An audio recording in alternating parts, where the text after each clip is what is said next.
Bonjour.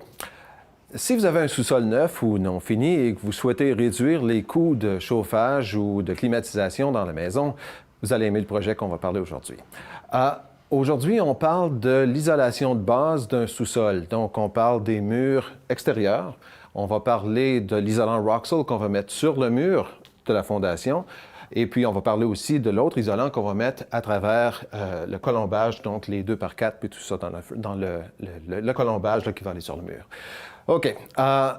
Avec les changements apportés au bâtiment, les codes de bâtiment, il y a l'augmentation du R la valeur R qu'on doit apporter au mur. Donc, on a certains défis qui sont plus ou moins importants, et puis la place la plus principale dans la maison où on doit apporter tous ces changements, c'est le sous-sol, où on doit avoir une valeur R plus élevée pour les murs de la fondation extérieure.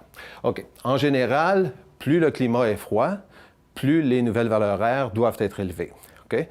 Chaque matériau de construction a une valeur R. Certains matériaux transfèrent la chaleur mieux et moins bien que d'autres. Et puis, la valeur R, elle décrit la résistance de chaque matériau pour le transfert de chaleur. OK. La valeur R décrit, elle, la résistance de l'isolant, la circulation de la chaleur. Donc, plus la valeur R est élevée, plus l'isolant est efficace. Donc, c'est simple. Roxul offre deux produits que vous pouvez utiliser sur les murs extérieurs. Il y a le Roxul Comfort Board ES et puis il y a le Roxul Comfort Bat, qui peut être installé, lui, dans le colombage. OK. Nous, ce qu'on va faire aujourd'hui, c'est qu'on va utiliser ces deux produits-là ensemble pour créer un sous-sol qui est chaud et confortable.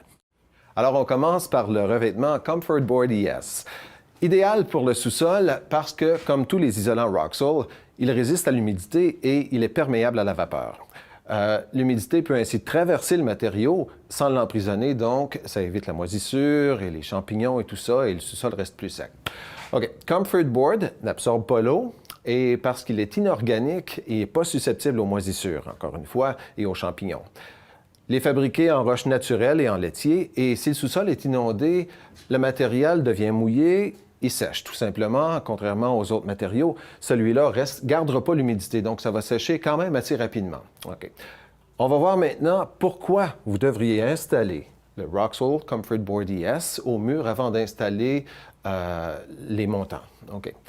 La première chose à savoir, c'est que le matériau fait une barrière, donc pour bloquer le pont thermique. Donc, c'est quoi le pont thermique? Le pont thermique, c'est quand le froid est transféré d'un matériau à un autre puis qui s'en vient dans cette pièce-ci.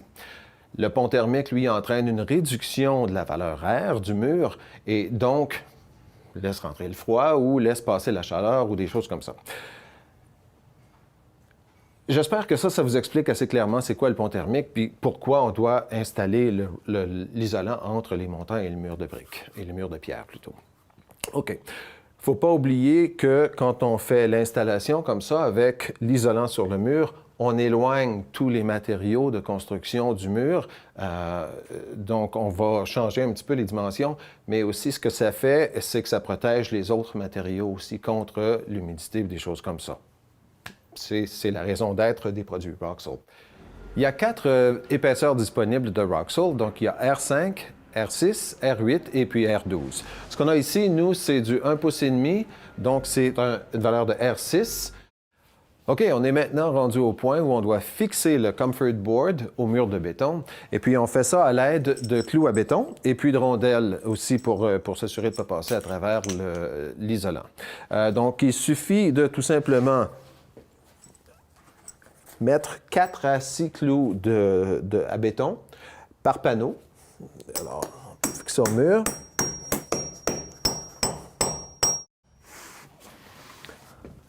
OK. Donc, nos panneaux isolants sont montés sur le mur. Il y a quelque chose qu'on veut, une couple de petites choses qu'on veut vérifier, s'assurer que, bon, premièrement, les joints sont très serrés, donc il n'y a pas d'humidité ou d'air froid qui passe au travers. Puis aussi, on veut placer les panneaux pour qu'ils soient décalés un petit peu. Donc, celui-là, le joint est ici. Donc, l'autre, on veut que le joint soit un petit peu plus loin là-bas pour qu'il soit un peu décalé comme ça. L'autre chose aussi qu'on a fait ici, c'est que le panneau d'en haut, on a dû le couper un peu parce qu'il était un peu trop large. Et pour faire ça, on a pris un couteau à pain régulier avec des dents. On ne veut pas prendre un couteau avec une lame ordinaire parce que, à cause de la composition du matériel, la lame va s'user trop rapidement. Donc, un couteau à pain ordinaire avec des dents, et puis on scie le matériel comme ça. Et puis, en fin de compte, ça nous donne une coupe qui est très, très égale et qu'on peut facilement fitter avec les autres. Et puis, ben c'est ça, un coup que le mur est installé comme ça, les panneaux sont montés. Tout ce qu'il nous reste à faire maintenant, c'est qu'on monte les montants. On installe les montants sur le mur pour installer l'autre isolant à l'intérieur, entre chaque montant. OK. Donc, le Comfort Board est installé. C'est maintenant le temps d'installer le colombage de montant 2x4. On l'installe directement contre le matériau d'isolant sans laisser d'espace d'air entre les deux. Et puis, une fois installé, on passe maintenant à l'assemblage du Comfort Bat. Ce qu'on fait avec le Comfort Bat, c'est qu'on l'insère, on le compresse et on le relâche. Voilà. Et puis, parce que le matériel n'absorbe pas l'humidité comme les autres isolants, il va garder sa propriété thermique plus longtemps, puis aussi, il reste en place. Donc, même si on tire un peu dessus ici, aucun mouvement. Et on fait la même chose, on répète. On place notre matériel en bas, on le mesure, puis on va couper à peu près 1/2 pouce au-dessus de ce qu'on a besoin. Donc, on mesure à peu près ici. Un couteau à pain avec des dents, comme on a fait plus tôt. Ça se coupe bien, une ligne bien droite. Et voilà, on pousse, on insère, on compresse et on relâche. Voilà. La plupart des gens, quand ils vont au magasin, ils vont s'acheter un sac d'isolant puis qui va être écrit R20 sur le sac. Quand ils l'amènent à la maison, ils pensent qu'ils vont obtenir une valeur R20 avec leur mur. Mais ce n'est pas tout à fait vrai. Et puis la raison, c'est à cause du pont thermique, donc le transfert de la chaleur ou le transfert du froid par les montants. Avec le Comfort Board puis le Comfort Bat, on isole le transfert thermique. Donc, on isole le pont thermique et puis là, c'est de cette façon-là qu'on obtient la valeur maximale de R. Dans certaines régions, le code du bâtiment va exiger aussi l'installation d'un pare-vapeur. Donc, la prochaine étape, ça va être d'installer ici le pare-vapeur, donc par-dessus les montants. OK, so dans les cas où vous devez avoir un pare-vapeur, vous l'installez correctement, vous l'agrafez, et puis vous chevauchez les deux quand il y a des joints. Et puis après ça, à l'aide d'un ruban,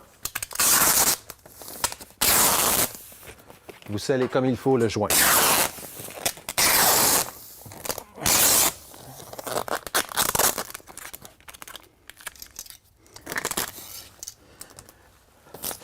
Et voilà, c'est complet. J'espère que vous avez apprécié cette vidéo sur la façon d'isoler les murs de votre fondation. Et puis, j'espère que vous pourrez utiliser tous les conseils qu'on a inclus dans cette vidéo-là dans votre prochaine rénovation lorsque vous utiliserez les produits Comfort Bat et puis Comfort Board.